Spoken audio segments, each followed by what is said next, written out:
Assalom. Kitap o'qish munberiga xush keldingiz.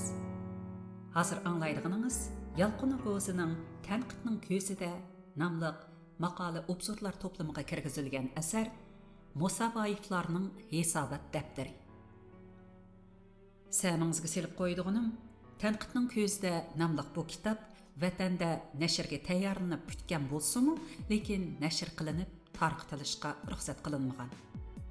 Xoşalnarlıqı yaqında bu kitap Türkiyədəki Takrimakan Uyğur Nəşriyyatı tərəfindən besilib tarqıtıldı.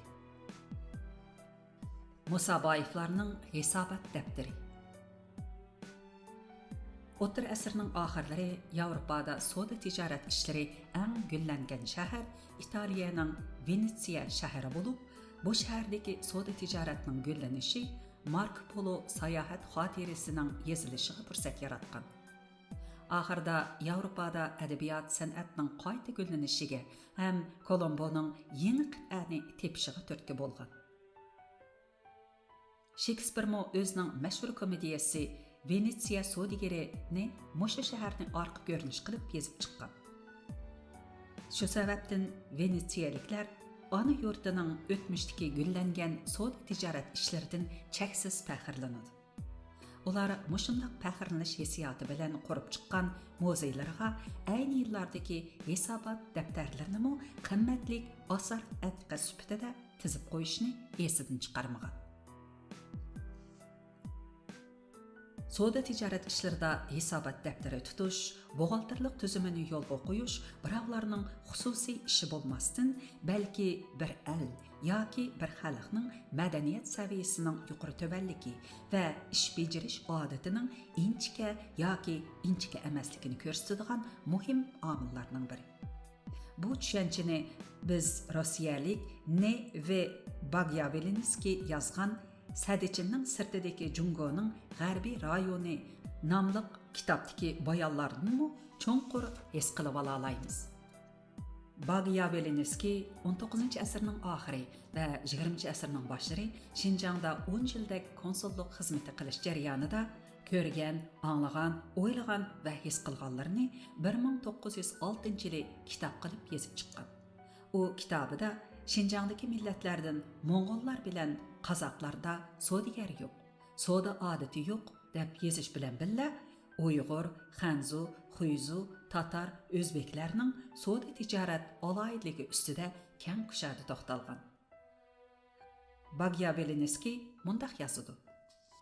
Garchi Xanzular bilan boshqa millatlar o'xshashla savdo qilsa-mu, ammo ular savdo setiqda o'zlarining o'zgacha aloyidligini namoyon qilgan.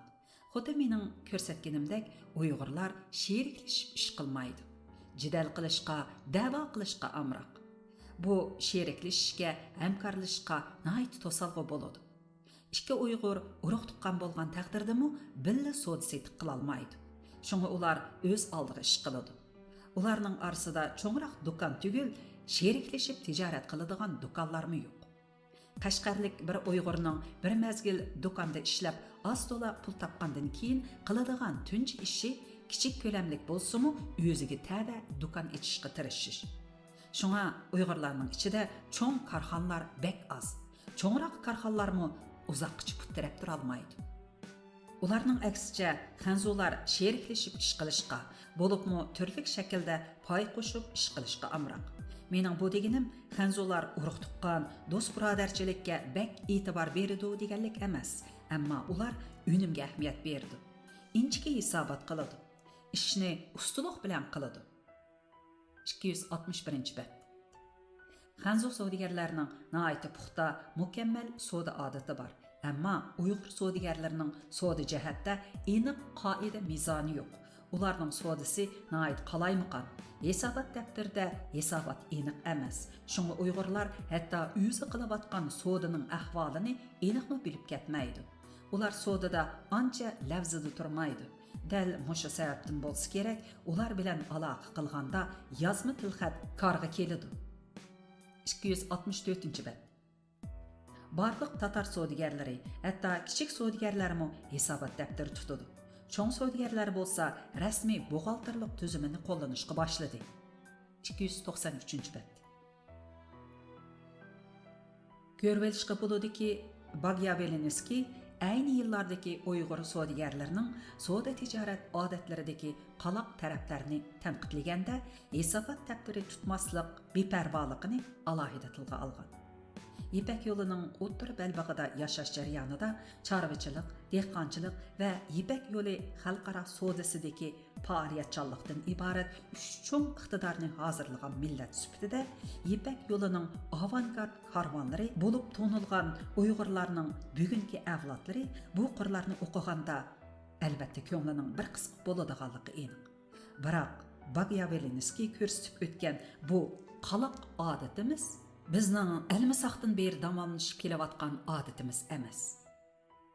Ming yillar ilgari Turkiy millatlarning ichida madaniyati yetakchi o'rinda, İpek yo'li savdosida tashabbuskor holatda turib kelgan Uyg'urlar hisobot ishlaridami hammani besib tushatdi.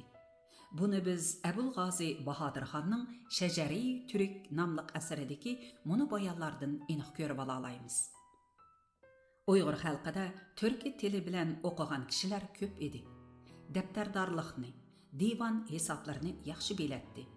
Chingizxonning navrlarining zamonida Mavara'u Nahir, Xorason va Iroqda divan hisobotchilari va daftardarlarning barchalari Uyg'ur edi. Xanzo yurtlarida ham Chingizxon o'g'lonlari divan hisobotchilari va daftardarlarni Uyg'ur xalqidan qo'yatdi.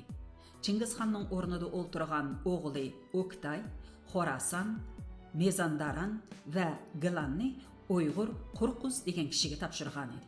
U yaxshi hisobotchi edi. Uch yurtning ilm seliqining hisobini yaxshi yo'lga qo'yib, uni yig'ib har yili Oktay xonga avatib turardi. 35-bet. Demak, madaniyat jihatdagi yuksakligi bilan tarixda ajoyib shonliq sahifalarni qoldirgan Uyg'urlar 17-asrlardan, ya'ni urushqa xo'jalar davridan boshlab ham Ching sulolasi hukmronligidagi zamonlarda tushkunlashib, hamma jihatda chekinib ketgan. Savdo tijorat faoliyatlarimi eng to'van holatga tushib qolgan. Char Rossiya imperiyasining O'rta Osiyo o'lkalarini mustamlika qilishi qisman joylardagi Uyg'urlarning savdo engini uyg'otgan. Char Rossiya imperiyasi O'rta Osiyoni xom ashyo bazasi qilish bilan o'zlarining tayyor mahsulotlarini, ya'ni sanoat mollarini sotadigan bozor qilgan. 19-asrning keyingi yarmidan boshlab Char Rossiya imperiyasiga qo'shni bo'lib qolgan Uyg'urlarning ichidagi savdo engi uyg'ongan bir qism sazgir kishilar bu savdo fursatini ching tutgan. 1881-yili Ching sulolasi hukumati bilan Char Rossiya hukumati imzolagan Ili shartnomasi Char Rossiya savdogarlarining Xinjiangda alohida imtiyoz bilan savdo qilishga yo'l ochib bergan. Bu bir zo'migarlik siyosati bo'lsa-mu, obyektiv jihatda Xinjiangda savdo tijorat ishlarining texmo jonlanishini ilgari surgan. Yana bir tarafdan Hindistonni besib olgan Britaniya imperiyasimi Xinjiang bozoriga ham Xinjiangning xom ashyolariga Char Rossiyaga o'xshashli qiziqqan. Buning bilan Uyg'urlar necha asrlardan beri ko'rilib baxmagan yaxshi savdo tijorat fursatiga erishgan.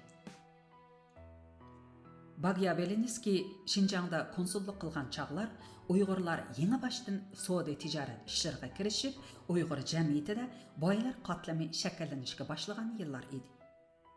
Bagyavelinskiy Sadichinning sirtidagi Jungoning g'arbiy rayoni nomli yuqorqi kitobini yozib tamomlayotgan yillarda, ya'ni 1905-yili Uyg'ur boylarining ichidagi ichki savdo ham tashqi savdo tijorati bilan shug'ullanib, ro'naq tepib, rossiyaliklar tarafidan Musaboyev degan tarixiy atoqni olgan Husanboy bilan Bahovuddin boy aka-uka Musaboyevlar shirkati qurib, shirkat talabiga loyiq buxgalterlik tuzumini yo'lga qo'yib, hisobot daftari tutishga boshlagan. 1916-yili Şimal Militaristleri hukumati Maliya ministrligining topshirig'iga binoan Maliya xodimi salohiyatida Xinjiangga tekshirishga kelgan Shebinning Xinjiangdagi sayohat xotirasi degan kitobidagi Ili rayoniga aloqador ma'lumotlarda elining savdo tijorat ishlarida hisobot daftarlarini ishiltish va buxgalterlik talabi bo'yicha moliya boshqarish ishlarining xelila umumlashganligini isbotlaydigan mundaq uchur bor. Savdoda ishiltadigan hisobot daftarlari, chot, pul, faktur, talonlarning hammasi degidak rus fasonida ekan. Bozorlarda Rossiya mollari sotiladi ekan. Rossiyaliklarning odat yo'sin qoidalari qo'llaniladi ekan. Qisqasi, Jungoninkiga o'xshaydigan birarmu shay tepilmaydi ekan. Holimizga voy. Akufka Musabayevlar tutgan hisobot daftarlarining oldi 1906 yilga mansub bo'lib, ularning necha 10 parcha qilin hisobot daftari bizgacha yetib keldi.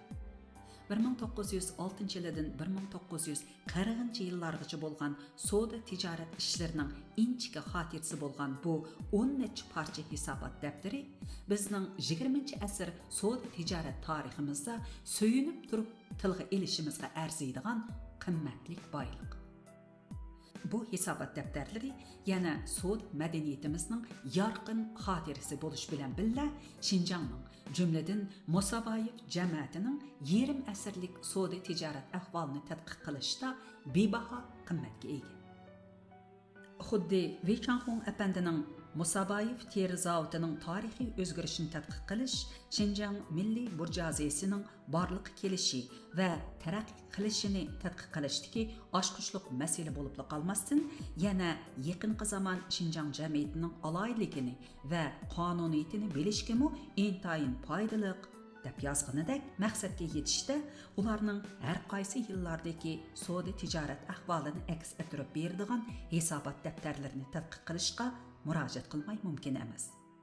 Chunki bu hisobot daftarlarida tovarlarning turi, soni, muomildorlarning ismi, kirim chiqim ahvoli qatorliqlar aniq yozilgan. Bu daftarlar bizga jamiyatning iste'mol qurilmasi, savdo ahvoli va taraqqiyot ahvoli qatorliqlarga chetiladigan nurg'un uchurlarni yetkazadi. Undaqda Musabayevlarning bu necha 10 parcha qilin hisobot daftari 20-asrning 60 va 70 yillardagi bo'ron chapqinlarda yo'qolib ketmay, kuydirib etilmay 21-asrga qanday yetib keldi? Bu qimmatli miroslarni zodi kim shuncha ajr, muhabbat bilan saqlagan? Bu necha 10 parcha qilin hisobot daftarlarini 21-asrga omon eson yetkazguchi Hüsenbay Musabayevning kelini Dilaram xonim. Hüsenbayning Nuriman xonimdan bo'lgan o'g'li Ablahat Musabayevning ayoli Dilaram xonim 1927-yili G'uljida tug'ilgan. Yangi Jungo qurilib 1950-yillardan keyin Akufka Musabayev shirkati va Musabayev ter zavodi xususiylar mulkini kollektivlashtirish siyosati bilan davlat ilkiga o'tkazib olinganda Musabayevlarning hisobot daftarlarining bir qismi Ablahat Musabayev bilan Dilaram xonimning qo'lida qolgan. Uzoq o'tmay so'lchil siyosatning kasofati sababidan Ablahat Musabayev qo'lga ilinib 10 yillab turmada yotgan. 1960-yillarning oxiri va 1970-yillarning boshlari kapitalistik pushti, burjuaziyaning qoldiqi degandek bitnamlar bilan Dilaram xonimning uyi ko'p qitim tuyuqsiz aqtirilgan. Mushundaq kulfatlik ham ansiz yillarda Dilaram xonim ota-bovlardan qolgan bu tabarruk mirosni ko'z qarchug'ini asragandek saqlab qolgan. 1978-yildan boshlab islohot, ishni ichib etish siyosatining yo'lga qo'yilishi Dilaram xonimdagi 20 yilga so'zilgan ansizlikka xotim bergan bo'lsa-mu, Dilaram xonim bu daftarlarni yanala birarsiga ko'rsatmagan. Boshqalarmi bu hisobot daftarlarining derikini qilmagan. Men 2009-yili aytiyozda Musabayev jamoati to'g'risida yozib atgan kitobimga material to'plag'ili G'uljiga borganda Hüsenbay Musabayev jamoatiga mansub kishilardan yeshi eng cho'ng hayot odamning Dilaram xonim ekanligini uqib, Dilaram xonimni izlab ko'rishgan edi. Dilaram xonim shu chaqda 82 yoshga kirgan ekan. Men Dilaram xonimda bu hisobot daftarlarining borligidan xabarsiz edim.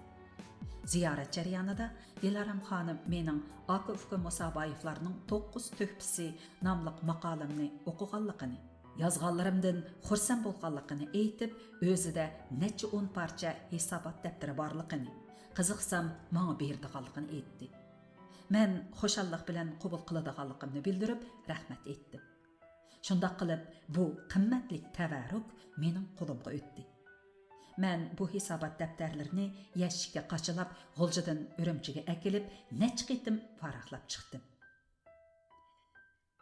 20-asrning oldingi yarimiga mansub bo'lgan bu koni hisobot daftarlarini inchkilik bilan varaqlab, aka-uka Musaboyevlarning qanday tovarlarni elib sotganligini, kimlar bilan savdo muomalasi qilganligini ko'rib, ayni yillardagi savdo tijorat manzarasi ko'z oldimga kelgan edi.